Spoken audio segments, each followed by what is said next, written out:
قرآن مجید کی عظمت اور فضیلت کے ضمن میں پہلی حقیقت ہے کہ جسے ہمیں سامنے رکھنا چاہیے، اور اس حقیقت کے ادراک و شعور کے لیے قرآن پر ایمان لازم نہیں ہے، بلکہ یہ وہ بات ہے کہ جس کا اعتراف ہر شخص کرے گا، خواہ وہ قرآن کو اللہ کا کلام مانتا ہو یا نہ مانتا ہو۔ دوسری بات قرآن مجید کی عظمت کے ضمن میں یہ ہے، اور وہ اس پہلو سے پوری دنیا کو ماننی پڑے گی، اور واقعہ یہ ہے کہ جو ان میں اصحاب دانش و بینش ہے وہ مانتے ہیں کہ محمد الرسول اللہ صلی اللہ علیہ وسلم کا تعلق کسی پری ہسٹورک ایرا سے نہیں، حضور کل 1400 برس پہلے کی شخصیت ہے، تاریخ کا یوں سمجھیے کہ نصف النہار، the very mid day of history, کہ کوئی چیز بھی ان کی پردہ اخفاء میں نہیں ہے، اور حضور صلی اللہ علیہ وسلم کی یہ بات ہر شخص مانے گا کہ آپ نے تاریخ انسانی کا ایک عظیم ترین انقلاب برپا کیا۔ اس دور میں آپ کے علم میں ہوگا، ابھی کچھ 6-7 سال پہلے امریکہ میں ایک کتاب شائع ہوئی، دی 100، ڈاکٹر مائیکل ہارٹ اس کے مصنف ہیں۔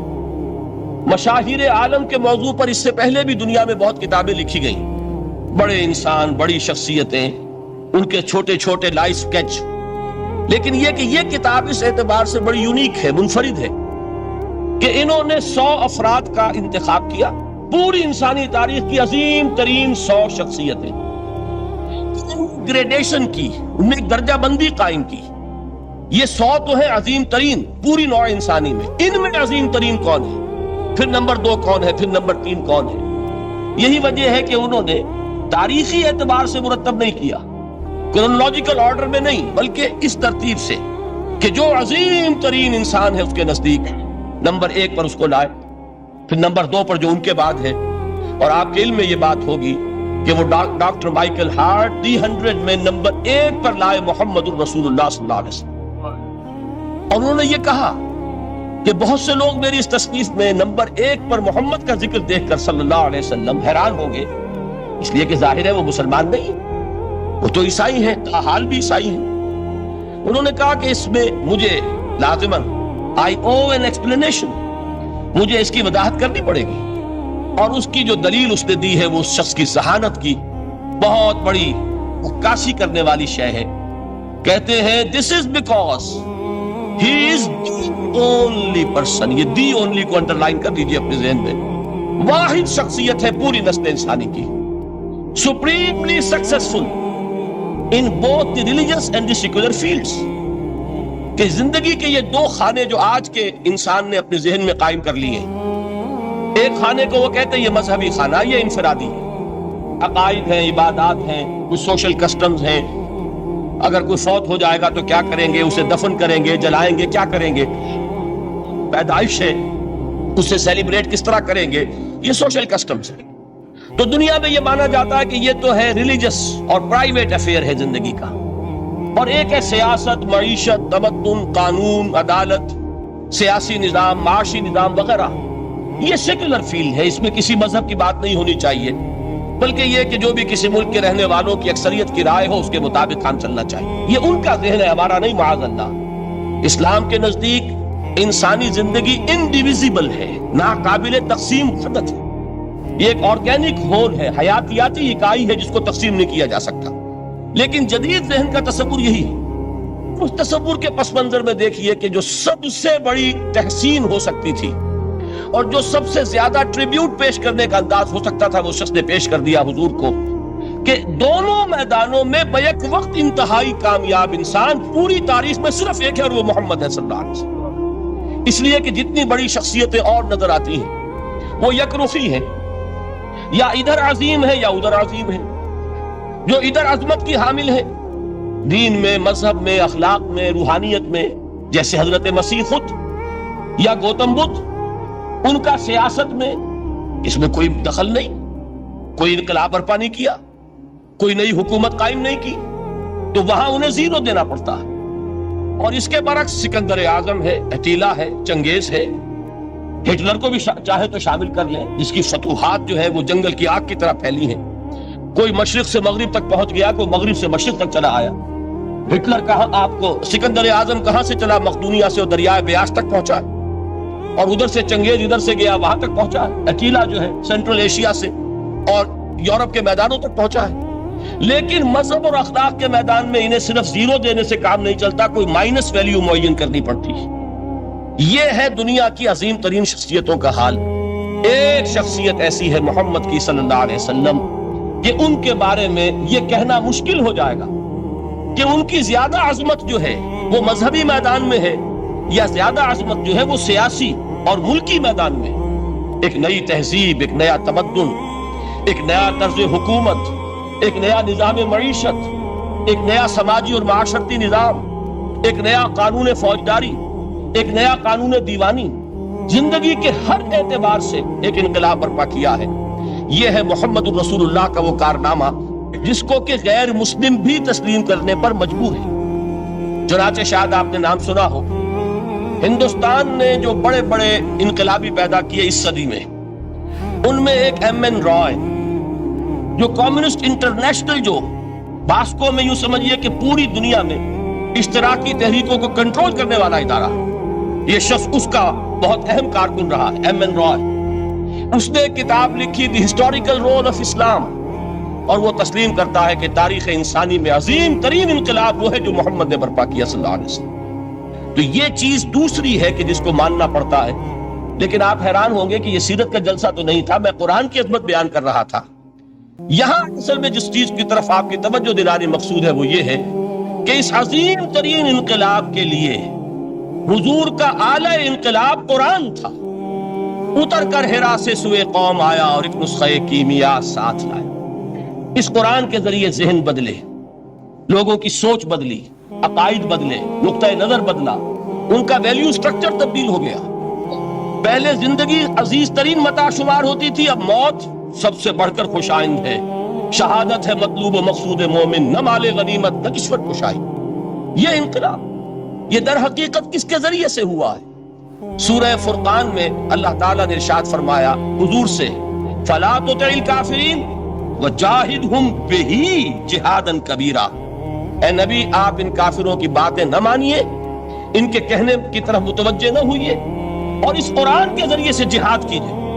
جیسے کہ ابھی آپ کو بتایا نظام الدین صاحب نے، اصل انقلاب جو محمد نے برپا کیا صلی اللہ علیہ وسلم وہ تلوار کے ذریعے نہیں ہے، تلوار کے ذریعے انقلاب کی تکمیل ہوئی ہے۔